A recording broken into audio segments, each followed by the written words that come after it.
So hello everyone and welcome back for another video. So in today's video, we're going to be talking about some very important things that have been happening lately, mostly regarding the war, oil prices, geopolitics, inflation, and just things like that. So let's start with what has just happened. So Donald Trump has announced a 10-day halt in strikes on Iran's power plants. So according to him, the halt came after a request from Iran's leadership, who are now reportedly scrambling to make a deal.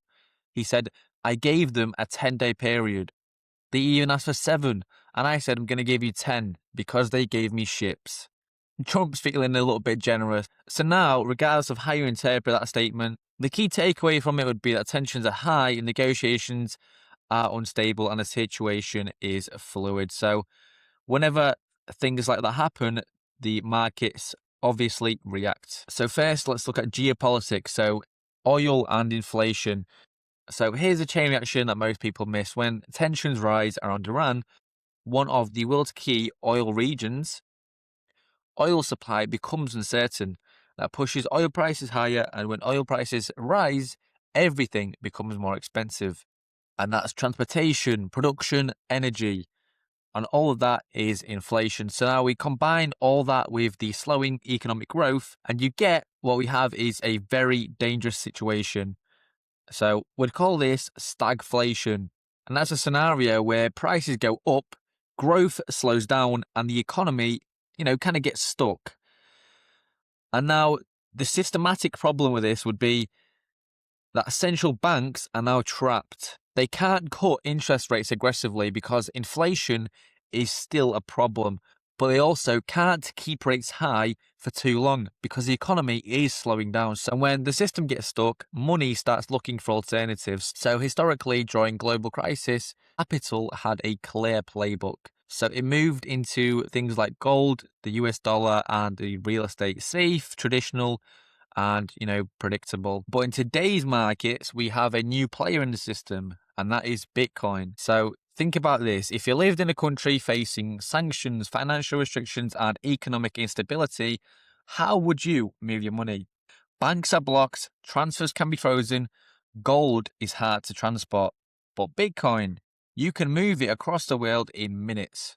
No intermediaries.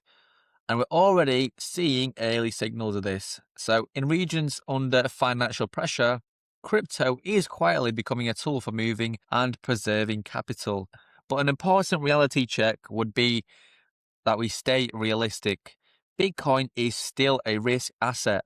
If things escalate globally, markets will likely drop first. So that's stocks, crypto, so that's everything overall. And as you know, fear always comes first.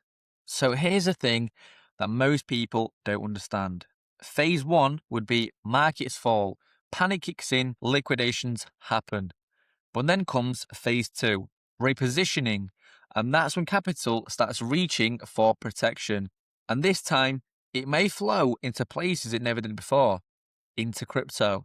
So if Bitcoin starts holding strong during geopolitical stress, rising inflation, and market instability, then something bigger is happening.